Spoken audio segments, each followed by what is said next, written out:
디모데전서 3장 14절부터 16절까지 돌아가면서 한 절씩 읽겠습니다. 내가 속히 내게 가기를 바라나 이것을 내게 쓰는 것은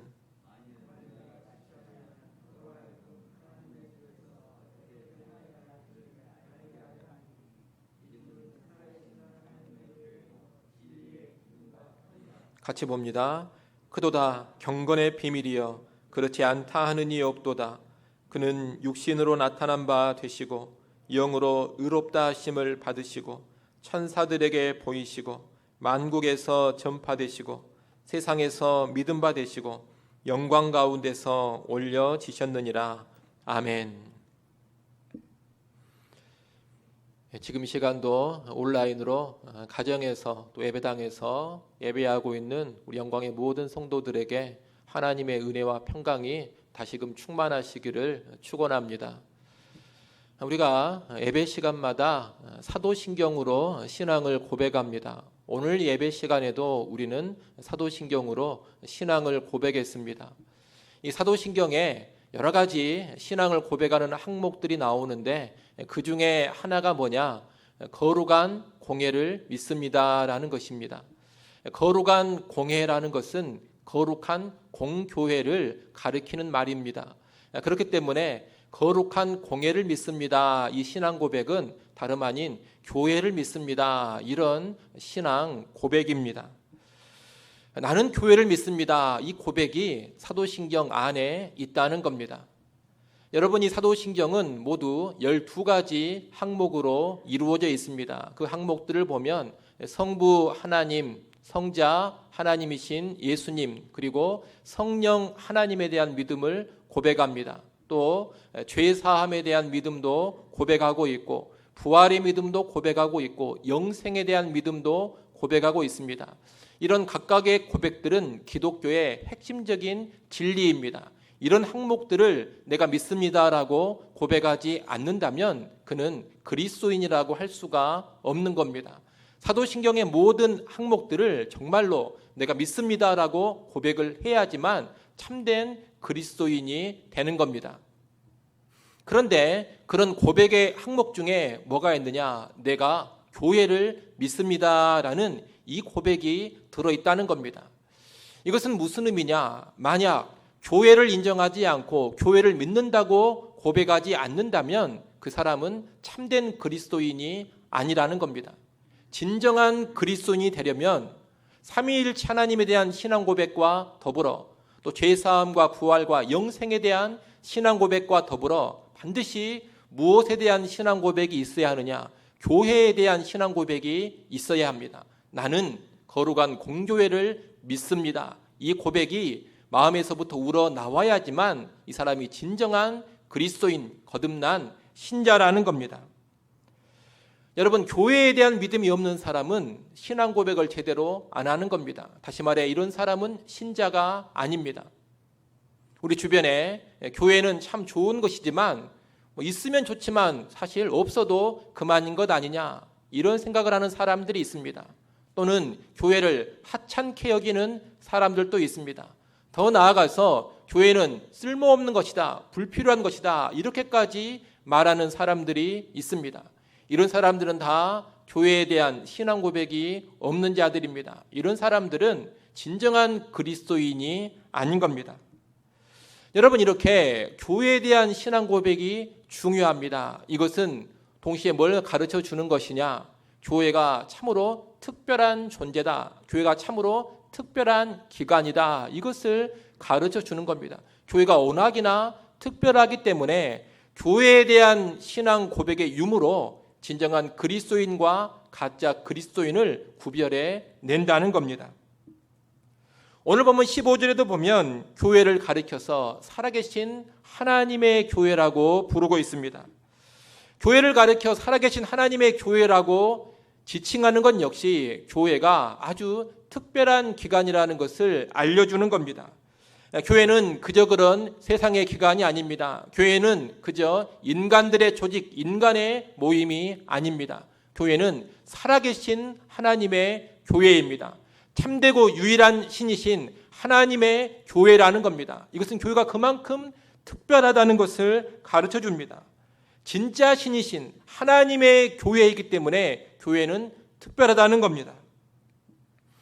우리는 지난 2주에 걸쳐서 살아계신 하나님의 교회와 연관해서 교회의 주인은 하나님이시라는 것, 그리고 교회는 살아계신 하나님이 책임지신다는 것을 살펴봤습니다. 오늘은 이 살아계신 하나님의 교회와 연관해서 마지막으로 하나만 더 살펴보려고 합니다. 그것은 뭐냐? 살아계신 하나님의 교회는 자부심을 가져야 한다는 겁니다. 여러분 한번 따라해 보십시오. 교회는 자부심을 가져야 한다. 교회는 자부심을 가져야 합니다. 현재 교회에 대한 비방이 커져가는 상황에서 자부심을 말하니 황당할지 모르겠습니다. 고개를 숙이고 부끄러워할 그런 지경인데 자부심을 말하니 참 이해가 안 간다, 이런 생각이 드실 수도 있을 겁니다. 하지만 여러분, 교회에 대한 부정적인 인식이 아무리 크다 하더라도 자부심은 자부심대로 가지고 있어야 합니다. 우리나라에 서울대가 있습니다. 그런데 이 서울대 출신들이 잘못할 때가 많이 있습니다.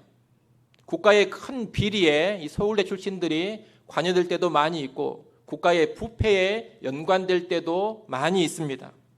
또 서울대로 인한 여러 가지 폐단들도 사실 우리나라 안에 많이 나타나고 있습니다.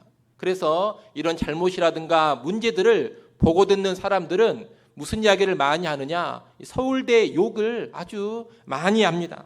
이 서울대 놈들은 공부만 잘했지 인성이 개차반이다. 서울대 놈들은 자기 출세할 줄만 알지 무슨 국가나 민족을 생각할 줄을 모른다. 똑똑한 머리를 가지고 죄를 더 교묘하게, 더 크게 짓는다. 서울대가 나라를 말아먹는다. 서울대가 없어져야지 나라가 살 것이다. 이런 이야기들을 많이 한다는 겁니다. 그래서 무슨 사건이 터지면 서울대가 많이 난도질을 당하고 또 한동안 욕을 먹습니다. 그런데 여러분, 그럼에도 불구하고 서울대를 비굴하게 생각하는 서울대생을 우리가 한 번도 본 적이 없습니다. 서울대와 연관된 문제들을 보면서 서울대생이 그런 생각을 할 수는 있습니다. 같은 서울대생으로서 참 부끄럽다, 낯뜨겁다. 진심으로 그런 부끄러운 마음을 먹을 수 있습니다. 하지만 그렇다 해서 내가 다시 대학을 간다면 서울대를 가나 봐라. 내가 절대로 서울대 안 가겠다. 내가 어디 가서 서울대생이라고 말하나 봐라. 내가 서울대라고 절대로 말하지 않겠다. 여러분, 이런 사람은 없다는 겁니다. 왜 그렇습니까? 어찌됐건 서울대는 무시할 수가 없는 학교이기 때문에 그러는 겁니다. 잘못으로 인한 부끄러움은 부끄러움이고 그와 별개로 서울대생들은 여전히 자부심을 가지고 있습니다. 교회도 마찬가지입니다. 일부 교회로 인해서 교회가 비방을 당하고 또 교회가 욕을 많이 먹고 있습니다. 이런 상황에 대해서 교회가 부끄러움을 느낄 수 있습니다. 교회가 미안하다 이렇게 말할 수 있고 또 어떤 교회처럼 교회가 미안합니다 이런 플랜카드를 교회당 건물에 매달 수도 있겠습니다. 하지만 그와 별개로 교회는 여전히 교회로서의 자부심을 가지고 있어야 한다는 겁니다. 왜 자부심을 가져야 됩니까? 교회는 살아계신 하나님의 교회요. 너무나도 특별한 기관이기 때문입니다. 여러분, 교회는 살아계신 하나님이 특별히 선택하시고 부르신 사람들입니다. 교회는 살아계신 하나님께서 자기 핏값을 주고 산 교회입니다. 자기 생명을 바쳐 만들어내고 얻어낸 것이 교회라는 겁니다. 교회는 또 살아계신 하나님께서 이 세상에 왕이요 제사장으로 세워놓은 사람들입니다. 교회는 또 하나님께서 세상을 구원해 가시는 유일한 도구, 방편입니다. 하나님은 교회를 구원 역사의 중심으로 삼아 가십니다. 교회는 또한 영원토록 살아계신 하나님과 함께하는 조직이고 영원한 영광이 보장되어 있는 기관입니다. 교회는 또 주와 함께 왕노릇하는 사람들이고 교회는 세상을 심판하고 천사들까지 심판하는 기관입니다. 여러분, 이런 교회가 얼마나 대단합니까? 무시할 수 없는 교회입니다. 좀 전에 서울대 이야기를 했는데 여러분, 교회는 서울대와 비교할 수 없도록 너무나도 영광스러운 조직, 영광스러운 기관이라는 겁니다. 여러분, 정말로 이것을 믿으십니까? 여러분, 사도신경으로 신앙 고백을 할 때마다 나는 거룩한 공교회를 믿습니다, 이렇게 고백하는데, 정말로 교회를 보면서 교회는 온 세상, 온 우주에 가장 찬란하고 가장 영광스러운 모임이다, 최고의 기관이요, 최고의 공동체다. 여러분, 이런 확신이 있습니까? 정말로 이런 믿음이 있습니까? 여러분을 향해서 너 서울대 들어갈래, 교회 들어갈래, 누가 이렇게 물어본다면 1초의 망설임도 없이 나는 교회에 들어가겠다, 이렇게 말할 수 있겠습니까? 교회가 뭔지를 제대로 아는 사람이라면 당연히 1초의 망설임도 없이 나는 교회에 들어가겠노라, 이렇게 말할 겁니다. 교회가 너무나 특별하고 교회가 너무나 영광스럽기 때문에 그렇게 말할 수밖에 없는 겁니다. 우리가 요한계시록에 보면 교회의 영광이 너무나도 잘 나와 있습니다. 먼저 요한계시록 2장 3장에 보면 이 땅에 존재하고 있는 7교회가 등장을 합니다.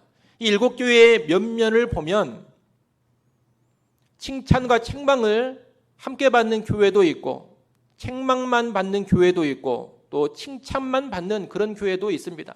다양한 부류의 교회들이 이 땅에 있다는 겁니다.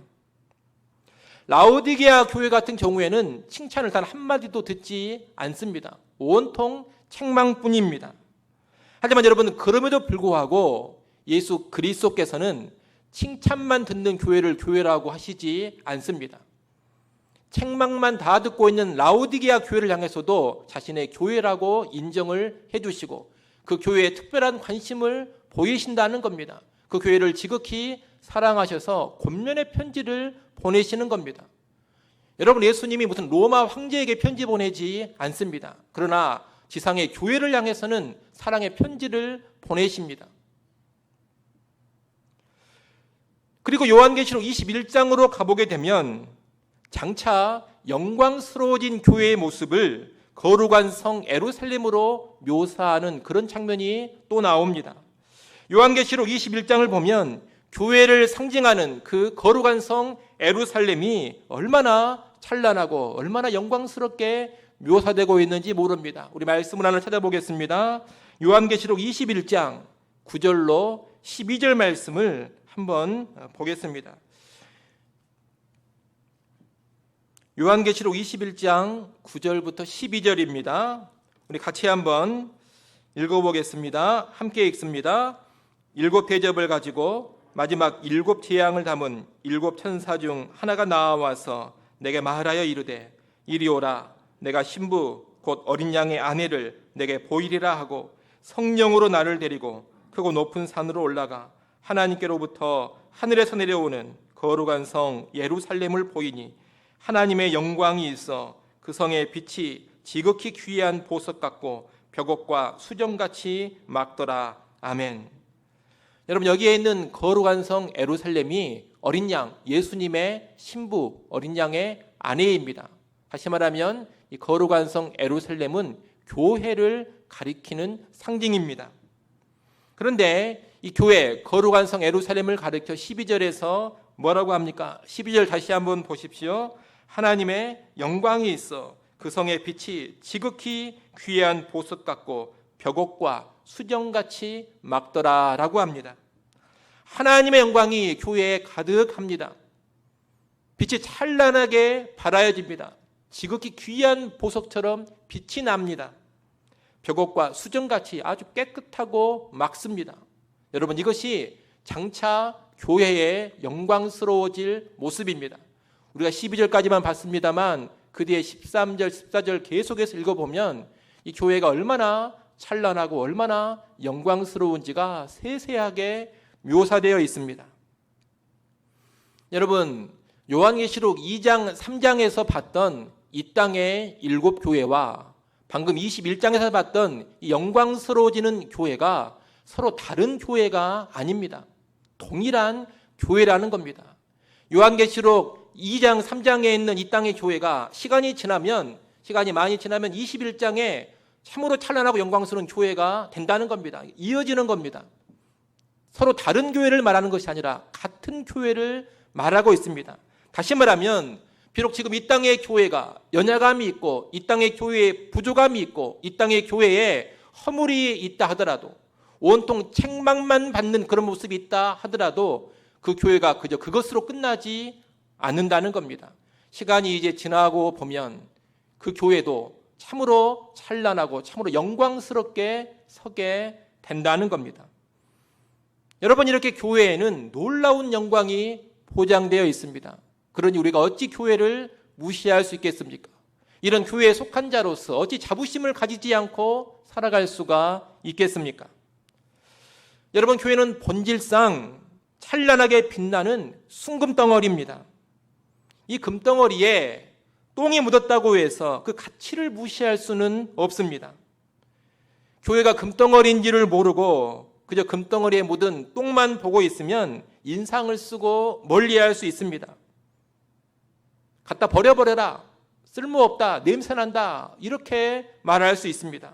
하지만 여러분, 금덩어리라는 것을 알고 있다면 어떻게 하겠습니까? 똥 묻은 금이 창피하다고 해서 버리겠습니까?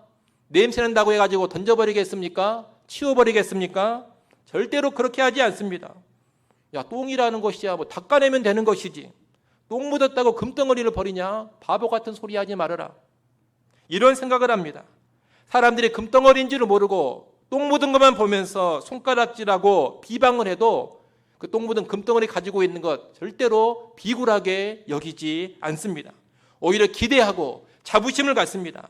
니들이 지금 뭘 몰라서 그러는 거다. 이게 지금 금덩어리인지를 몰라서 그런 반응을 보이는 거다. 조금만 지나 봐라, 너희가 깜짝 놀라게 될 것이다.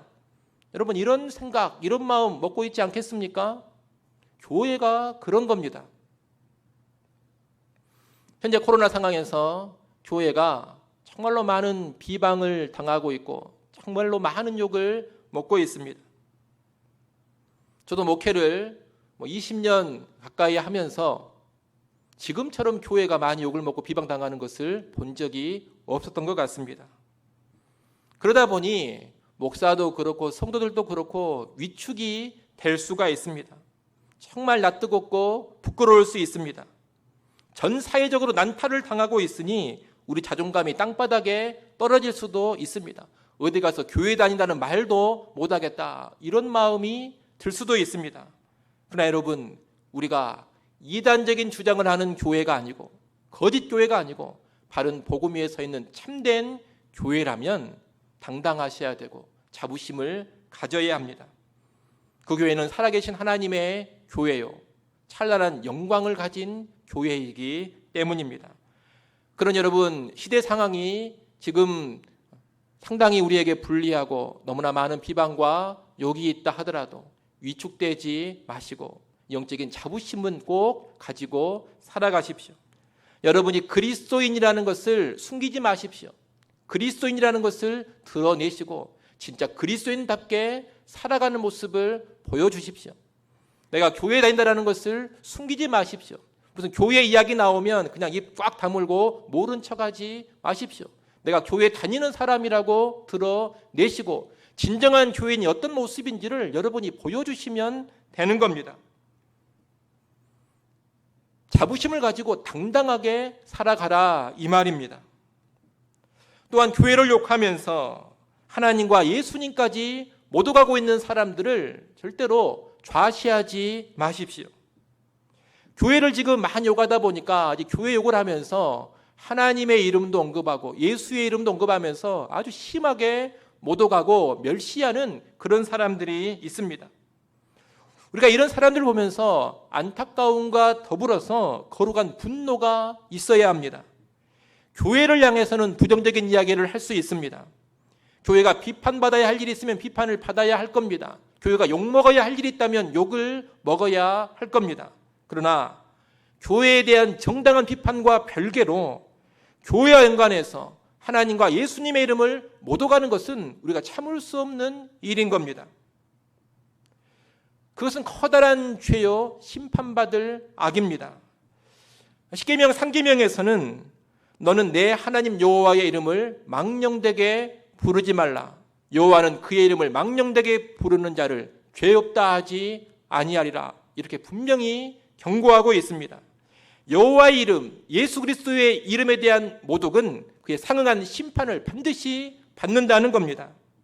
만약 우리 신자들로 인해서 여호와의 이름이 모독을 받게 된다면 우리 신자들이 그에 합당한 징벌을 받을 겁니다. 더불어 그릇 행하고 있는 신자들을 보면서 여호와를 모독하는 세상 사람들 역시 심판을 피하지 못할 겁니다. 그래서 여호와의 이름, 예수의 이름과 연관해서는 믿는 우리도 조심해야 되고 안 믿는 사람도 조심해야 하는 겁니다. 우리는 우리로 인해서 거룩하신 여호와의 이름이 모독받지 않도록 해야 합니다. 혹시라도 그런 일이 있다면 철저하게 회개해야 합니다. 더불어 세상 사람들도 교회에 잘못이 있다 해서 여호와의 이름을 겁없이 모독하지 않도록 해야 합니다. 하나님께서 그런 자들을 죄 없다 하지 아니하겠다 그렇게 말씀하셨기 때문입니다. 그런 여러분도 조심하시고 여러분 주변에서 여호와의 이름을 모독하고 예수 이름을 능멸하는 자들을 보면서도 가만히 계시지 마십시오. 그들에게 정중하게 주의를 시킬 줄 알아야 됩니다. 교회의 잘못을 정당하게 비판하는 것은 괜찮습니다. 교회가 잘못한 것을 비난하고 욕하는 것도 괜찮습니다. 그러나 여호와의 이름을 절대로 모독하지 마십시오. 그러다가 큰 화를 당할 것입니다. 하나님의 심판을 피하지 못하게 됩니다. 이렇게 정중하게 주의를 주고 경고할 줄 알아야 한다는 겁니다. 여러분, 비록 교회에 많은 문제가 있다 하더라도 살아계신 하나님을 모독하는 일에는 교회가 거룩한 분노를 느껴야 합니다. 우리 하나님 아버지가 그렇게 모독받으실 분이 절대로 아니기 때문입니다. 교회가 곳곳에서 비방과 욕을 먹는 상황이어가지고 교회가 완전히 쭈그러들어가지고 우리 아버지 하나님까지 모독하는 그런 행태에 모른 척하지 말라는 겁니다. 여러분 생각해 보십시오. 한 집안에 여러 아들들이 있는데 막내 아들이 크게 잘못해가지고 주변 사람들로부터 큰 지탄을 받습니다. 많은 욕을 먹고 비방을 당합니다. 그런데 그 막내 아들의 행위를 욕하는 주변 사람들이 이제 그 집안에 부모님까지 끌고 와가지고 입에 담기 힘든 욕설을 하면서 부모 욕을 하고 있습니다. 그렇게 되면 다른 아들들이 가만히 있는 게 아닙니다. 상스러운 말로 부모의 욕을 하는 그런 행위에 대해서는 분노를 느껴야 되는 것이고 그런 짓은 하지 말라고 이야기할 줄 알아야 하는 겁니다. 여러분 그것이 자식된 도리이고 그것이 제대로 된 집안의 모습입니다. 우리가 하나님을 섬김에 있어서 여러분 그 정도 의부는 가지고 살아가시기를 바랍니다. 다윗을 보십시오. 사무엘상 17장에 보면 이스라엘과 블레셋이 싸울 때 이스라엘 사람들이 믿음이 없었습니다. 거대한 장수 블레셋의 골리앗이 나오니까 다 쭈그러들어가지고 벌벌 떨고 있었습니다. 그 모습을 보고 이 골리앗이 얼마나 여호와 하나님을 모독하는 말을 했습니까? 이스라엘이 쭈그러들어가지고 아무도 그 골리앗 앞에 나서지를 못했습니다.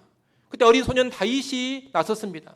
네가 누구간데 살아계신 하나님의 이름 만군의 여호와의 이름을 모독하느냐 이렇게 외치면서 나가지 않았습니까? 그 정도 기계와 그 정도 의부는 교회가 지금 이런 시점에서도 가지고 있어야 한다는 겁니다. 그게 또 교회의 자부심입니다. 살아계신 하나님을 제대로 알고 있는 교회가 보여야 될 모습이라는 겁니다. 여러분 그런 자부심은 가지고 살아가시기를 소원합니다. 아울러 현재와 같은 코로나 상황이 아니라 하더라도 평소에도 교회로서의 자부심을 가지고 살아가야 됩니다. 평소에 가져야 될 교회의 자부심과 연관해 여러 가지를 말씀드릴 수가 있겠습니다만 가장 먼저 말씀드리고 싶은 것은 교회의 규모를 가지고 우열을 논하지 말라는 겁니다. 교회는 크든 작든 다 살아계신 하나님의 교회입니다. 교회가 크다고 그 교회에 임하신 하나님이 더 큰 게 아닙니다. 교회가 작다고 작은 교회에 계신 하나님이 더 작은 것이 아닙니다. 이 땅의 모든 교회는 규모와 상관없이 다 위대하신 살아계신 하나님의 교회입니다. 그렇기 때문에 큰 교회라고 으스댈 것도 없고 작은 교회라고 부끄러워하고 위축될 것도 없습니다. 저도 작은 교회의 목사지만 여러분 세상 속에 살아갈 때 또 사람들 만날 때 조금도 꿀리지 않습니다. 목사로서 살아계신 하나님의 교회를 목양하고 있으니 얼마나 자랑스러운 일이고 얼마나 영광스러운 일입니까? 저는 이 영광교회에서 지극히 영광스러운 마음으로 사역을 하고 있습니다. 성도 수가 1, 20명밖에 되지 않는다 하더라도 이 영광스러워하는 마음에는 변함이 없을 겁니다. 또 반대로 성도 수가 1000명, 10,000명이 된다고 해서 이 영광스러운 마음이 더 커지지도 않을 겁니다. 성도 수가 지금보다 훨씬 더 적든 지금보다 훨씬 더 많든 교회를 담당하는 자로서 누리는 영광심에는 아무런 차이가 없다는 겁니다. 왜 그렇습니까? 모든 규모의 교회가 다 동일하게 영광스러운 하나님의 교회요, 살아계신 하나님의 교회이기 때문입니다. 여러분도 그렇게 사셔야 됩니다. 내가 살아계신 하나님의 교회다, 이런 자부심으로 살아가십시오. 큰 교회 부러워하지 마시고 작은 교회 무시하지 마십시오. 개척교회 하찮게 여기지 마십시오.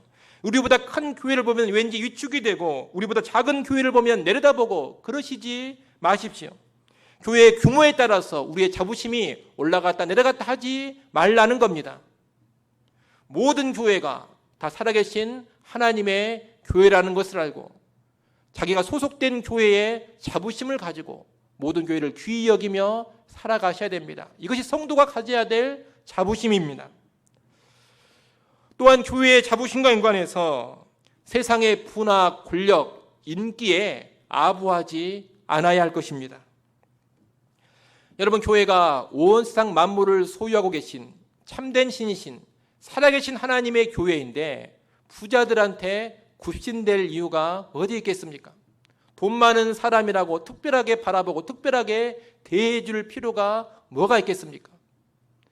살아계신 하나님의 교회라는 자부심을 가지고 있는 교회는 부자가 온다고 해서 그 앞에 쩔쩔매지 않습니다.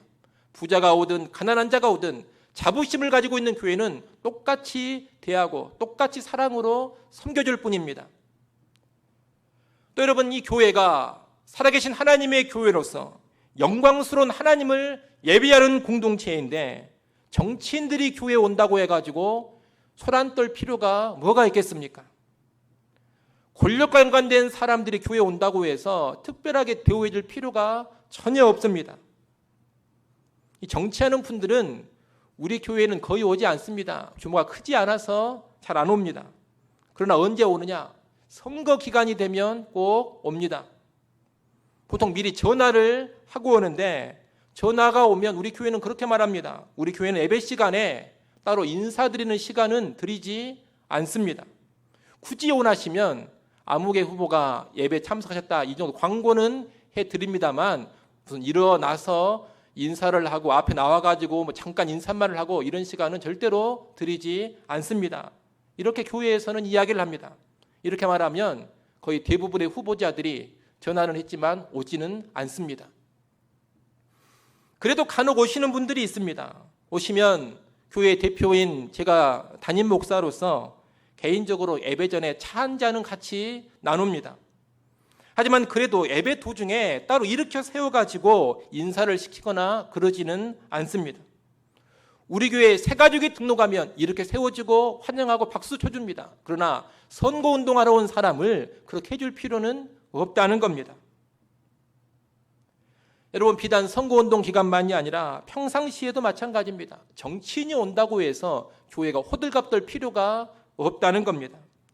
연예인 같은 유명한 사람이 교회에 오는 것도 마찬가지입니다. 유명한 사람이 예배 참석한다고 왜 그렇게 주목을 하고 호들갑을 떨까요? 아무개 씨가 우리 교회에 왔다고 자랑할 이유가 어디 있습니까? 여러분, 그런 모습은 교회가 자부심을 잃어버린 모습입니다. 우리가 정확하게 말한다면 교회의 수치라고 말할 수가 있겠습니다. 여러분, 교회는 살아계신 하나님의 교회입니다. 살아계신 하나님의 임재가 교회 안에 있습니다. 만왕의 왕이 되시고 만주의 주가 되시는 그분을 우리가 예배하고 그분을 우리가 섬깁니다. 그런 교회가 왜 세상의 부자들, 세상의 정치인들, 권력자들 세상의 연예인들, 세상 유명한 사람들 앞에 굽신대고 그들에게 환호할 필요가 있겠습니까? 여러분 한번 생각해 보십시오. 어떤 모임이 있는데 대그룹의 회장님을 모시고 그 모임을 진행하고 있습니다. 아주 거대한 그룹의 회장님을 모시고 중요한 모임을 하고 있는데 그 모임에 그 그룹 내 계열사 부장 한 명이 잠깐 참석을 했습니다. 회장님 모시고 모임하고 있는데 계열사 부장 하나 참석했다 해가지고 모임이 들썩들썩합니까? 부장 하나 왔다가도 아무도 신경 쓰지 않습니다. 부장 하나 왔다고 팡파레를 터뜨려주고 박수를 쳐주고 환영하고 그러지 않는다는 겁니다. 그냥 왔구나 이 생각만 합니다. 왜 그렇습니까? 회장님이 계시기 때문입니다. 회장님을 모시고 있는 모임이기 때문에 그런다는 겁니다. 여러분, 교회는 예배 시간마다 하나님을 모시고 예배하는 겁니다. 살아계신 하나님 앞에 예배하는 겁니다. 얼마나 영광스럽고 얼마나 자부심을 가질 만한 일입니까? 그것이 교회인데 하나님 모신 교회에 세상에 좀 힘 있어 보이고 돈 있어 보이고 인기 있어 보이는 사람들 온다고 해서 교회가 소란을 떨고 호들갑을 떨고 위축되고 그래서야 되겠습니까? 여러분, 교회는 살아계신 하나님의 교회입니다. 자부심을 가지고 살아가시고 자부심을 가지고 예배하십시오. 그 자부심이 없어져 버리면 교회가 자꾸 세상의 부자들, 권력자들, 인기 있는 사람들에게 아부를 하려고 합니다. 어떻게든 그들의 눈도장을 찍으려고 하고 그들에게 손을 내밀어서 우리 손을 잡아주면 좋겠다 이런 마음을 먹게 됩니다. 한마디로 세상 앞에 아양을 떨게 된다는 겁니다. 얼마나 수치스러운 일입니까? 혹시라도 이 교회의 자부심을 오해는 하지 않기를 바랍니다. 교회의 자부심이라는 것은 교회가 오만하자, 거만하자, 그럴 땐 선민의식에 빠져 살아가자, 절대로 이런 이야기가 아닙니다. 교회는 겸손해야 합니다. 교회는 정중해야 합니다. 교회는 섬길 줄을 알아야 합니다. 다만 우리가 살아계신 하나님의 교회라는 것은 알고 세상을 부러워하거나 세상 앞에 꿀리지 말라는 겁니다. 당당하게 허리 펴고 어깨 펴고 살라는 겁니다. 그 자부심이 있어야지만 교회는 부자들에게 쩔쩔매지 않을 것입니다. 그 자부심이 있어야지만 교회는 정치판에 기웃거리지 않을 것입니다. 그 자부심이 있어야지만 힘있고 인기 있는 사람들과 어떻게든 연결되려고 길을 쓰지 않을 겁니다.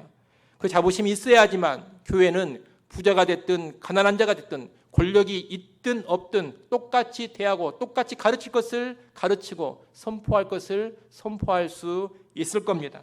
그 자부심이 있어야지만 세상의 유혹에 흔들리지 않을 겁니다. 세상에 내미는 손에 생각 없이 우리 손을 내밀어서 덥석 잡지 않을 겁니다. 한마디로 살아계신 하나님의 교회는 자부심이 있어야지만 교회다울 수 있다는 겁니다. 이를 명심하시고 살아계신 하나님의 교회로서 당당한 자부심 가지고 살아갈 수 있는 우리 모든 성도들이 되시기를 소원합니다. 이제 말씀을 맺겠습니다. 우리가 오늘 살아계신 하나님의 교회에 연관해서 교회의 자부심에 관하여서 말씀을 드렸습니다. 교회의 자부심은 세상의 평판이나 세상의 인기, 세상의 여론에 좌우되는 것이 아닙니다. 교회의 자부심은 교회의 성장이나 교회의 규모에 좌우되는 것이 아닙니다.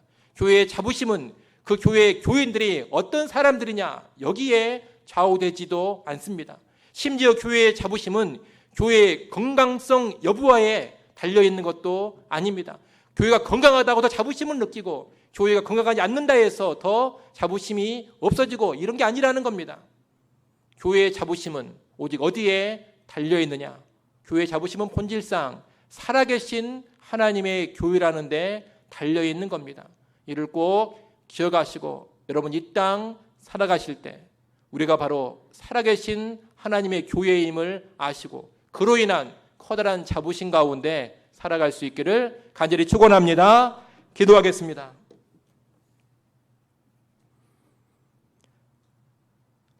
하나님 아버지, 살아계신 하나님께서 이 교회를 택하시고 부르시고 세우심을 믿습니다.